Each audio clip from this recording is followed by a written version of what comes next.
আসসালামু আলাইকুম ভিউয়ার্স, কেমন আছেন? আশা করি সবাই ভালো আছেন। এই দেখুন, আজকে আরেকটি নকশা নিয়ে আপনাদের সামনে উপস্থিত হয়েছি। অনেক পাওয়ারফুল এই নকশাটি, দেখতেই পারতেছেন। এটা কিন্তু খুবই ভয়ঙ্কর একটি নকশা।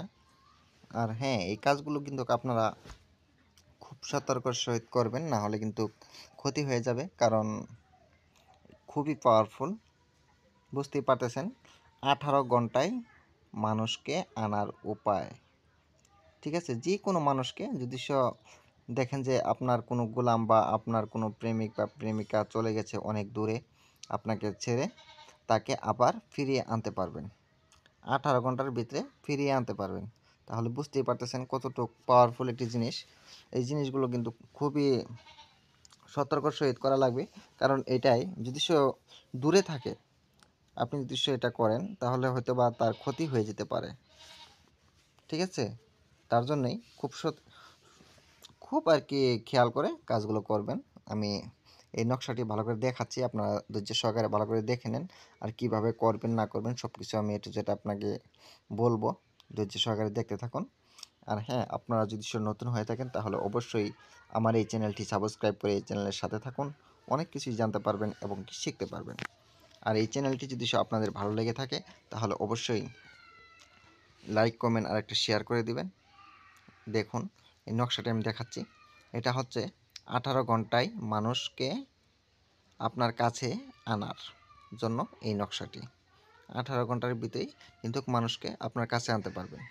নকশাটি ভালো করে খেয়াল করুন। দেখুন, নকশাটি লিখতে কোনো ভুল করবেন না, খুবই সতর্কর সহিত লিখবেন যাতে ভুল না হয়। একবারের জায়গায় লাগলে আপনারা 3 বার দেখবেন, দেখে তারপরে লিখবেন। ঠিক আছে? আর হ্যাঁ, আপনারা কিন্তু নিজ দায়িত্বে কাজগুলো করবেন, কারণ আমার এই চ্যানেল কিন্তু কোনোভাবেই দায়ী থাকবে না।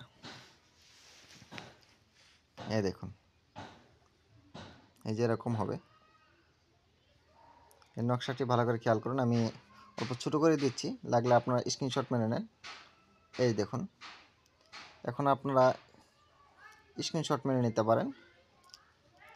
ঠিক আছে, স্ক্রিনশট না মেরে নিলে কিন্তু কাজ হবে না, কারণ লিখতে অসুবিধা হবে। আর যদি এখন লিখতে পারেন তাহলে লিখে নেন। দেখতে পারতেছেন আমি কিন্তু খুবই সুন্দর করে দেখাচ্ছি আপনাদেরকে, যাতে আপনাদের বুঝতে কোনো ধরনের অসুবিধা না হয়। ভালো করে খেয়াল করুন। এই নকশাটা কিন্তু খুবই সতর্ক সহিত আপনারা লিখবেন। লেখার পরে ভালো করে চেক করবেন যে ঠিক হয়েছে কি না ভুল হয়েছে। ঠিক আছে, যদি ভুল হয়ে থাকে তাহলে আবার শুধরিয়ে নেবেন। এরপরে এটার প্রয়োগবিধি কিভাবে করবেন সেটাও আমি বলে দেব। অবশ্যই ভালো করে শুনে যাবেন, ভিডিওটা স্কিপ করবেন না, না হলে ক্ষতি হয়ে যেতে পারে আপনাদের। এটা হচ্ছে, এই দেখুন আমি নিয়মটা দেখাচ্ছি এখানে। এই তাবিজ মেশক জাফরান কালির ধারা ভুজ পাতায় লিখিবেন। ঠিক আছে, শনি কিংবা মঙ্গলবারে লিখবেন। শনিবারে না হলে মঙ্গলবারে এই তাবিজটি ভুজ পাতায় লিখবেন মেশক জাফরান কালি দিয়ে। এই তাবিজটি আপনি যদি করেন তাহলে আপনার, যদি আপনি মেয়ে হয়ে থাকেন তাহলে কিন্তু আপনি ব্যবহার করতে পারবেন, কিন্তু ছেলে হলেও ব্যবহার করতে পারবেন, অসুবিধা নাই। নিজের গলায়, বা আপনি যদি মেয়ে হয়ে থাকেন তাহলে বাম হাতে দিবেন, আর না হলে গলায় দিবেন। ঠিক আছে, আর যদি ছেলে হয়ে থাকেন তাহলে ডান হাতে, না হলে গলায়। আর হ্যাঁ, অবশ্যই ভালো করে খেয়াল করবেন, তাবিজটা কিন্তু যেটা নাকি মাদুলিটা কিন্তু অরিজিনাল রূপার হওয়া চাই। অরিজিনাল রূপার কিন্তু মাদুলিটা হওয়া লাগবে, আর না হলে কিন্তু হবে না। ভালো করে খেয়াল করুন। শনিবার কিংবা মঙ্গলবারে জাফরান কালির ধারায় এই নকশাটি লিখবেন। লিখে আপনারা শনি মঙ্গলবারেই কিন্তু ভরান লাগবে। শনি মঙ্গলবারেই তাবিজে ঢুকাবেন। অবশ্যই কিন্তু প্রাণ প্রতিষ্ঠা করার মন্ত্রগুলো দিয়ে নেবেন, জাগ্রত করার মন্ত্রগুলো জাগ্রত করে নেবেন, এবং কি প্রাণ প্রতিষ্ঠা করে নেবেন নকশাগুলোর। ঠিক আছে, আপনি নিয়ে তারপরে তাবিজটাতে ভরিয়ে আপনার গলায় ব্যবহার করতে পারেন। আপনার গলায় ব্যবহার করবেন, সেখানে কিন্তু লোক চলে আসবে, আপনার বশীকরণ, আপনার বশীভূত হয়ে যাবে, আপনার জন্য পাগলের মতো ছুটে আসবে আপনার কাছে। ঠিক আছে? এই যে এখানে দেখতেই পাচ্ছেন নাম দেওয়া আছে, কোন জায়গায় নাম দেওয়া লাগবে সেটা দেওয়া আছে, আপনারা লিখে দিবেন।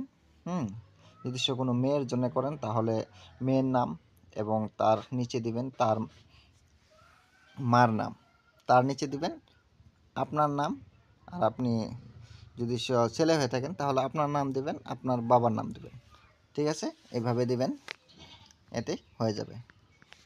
আর হ্যাঁ, তাবিজটা কিন্তু আমি আবারও বলতেছি, অরিজিনাল রূপার তাবিজ লাগবে। অরিজিনাল রূপার তাবিজ না হলে কিন্তু হবে না। ভালো করে খেয়াল করুন। এই দেখুন, আপনারা কিন্তু স্ক্রিনশট মেরেও নিতে পারেন বা লিখে নিতে পারেন। আমি ভিডিওটা আর বেশি বড় করব না।